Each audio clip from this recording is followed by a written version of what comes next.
கர்த்தருடைய பரிசுத்த நாமத்திற்கு மகிமை உண்டாவதாக. இன்று நாம் தியானத்துக்கு எடுத்துக்கொள்ள இருக்கிறதான வேத வசனம் வெளிப்படுத்தல் புஸ்தகம் 22ஆம் அதிகாரம் 20ஆம் வசனம். மெய்யாகவே நான் சீக்கிரமாய் வருகிறேன் என்கிறார். ஆமென். நமது பரிசுத்த வேதாகமத்தின் கடைசி சாட்சி, கடைசியாக உள்ள வாக்கு தத்தமும் கடைசியான ஜெபமும் ஆகும். இந்த வசனம் கடைசியாக ஆசீர்வாதத்துடன் முடிவடைகிறது. நமது இயேசு கிறிஸ்துவின் இரகசிய வருகையோடு சம்பந்தப்பட்டும் உள்ளது இந்த வசனம். இன்று கிறிஸ்துவை அறியாதவர்கள் சொல்லுவது இயேசு வருகிறார், இயேசு வருகிறார் என்று கிறிஸ்தவர்கள் ஏமாற்றுகிறார்கள் என்பார்கள். இன்று கிறிஸ்துவை அறிந்தவர்களும் கிறிஸ்துவர்களும் கூட சொல்லுவது கிறிஸ்து வரமாட்டார் என்று அல்ல, அவர் வருவார், ஆனால் இப்போது அல்ல, அவரை நாம் புசிப்போம் குடிப்போம் என்று இன்று அவர் வருவார் என்று அவர்கள் நம்பிக்கொண்டு இருக்க வேணாம். சந்தோஷமாக எல்லா காரியங்களும் செய்வோம் என்று நிர்விசாரமாக அசட்டையாக வாழ்கிறவர்களும் உண்டு.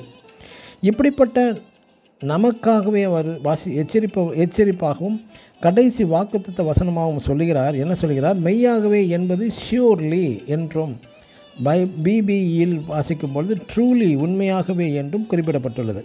இப்படிப்பட்ட சில சந்தேகக்காரர்களுக்காகவே மத்தேயு எழுதின சுவிசேஷம் 24ஆம் அதிகாரம் முழுவதிலும் பல எச்சரிப்பும் வருகைக்கு முன் அறிகுறியும் பல வசனங்களில் பார்க்கலாம்.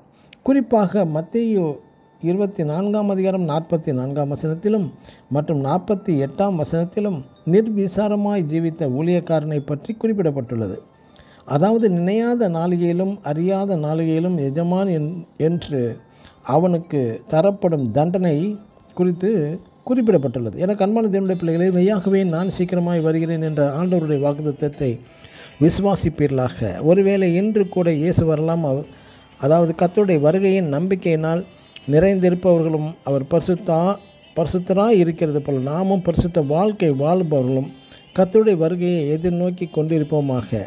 இன்று உலகெங்கிலும் நமது வியாதிகள், கொள்ளை நோய்கள், பூமி அதிர்ச்சிகள், பூமியின் நிலவும் தட்பவெட்ப நிலை மாறுதல்கள்னாலும் நிலவும் கொடூரமான சம்பவங்கள் யாவுமே முன் அடையாளமாக குறிப்பிடப்பட்டுள்ளது.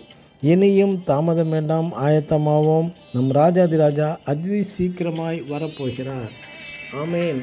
God bless you.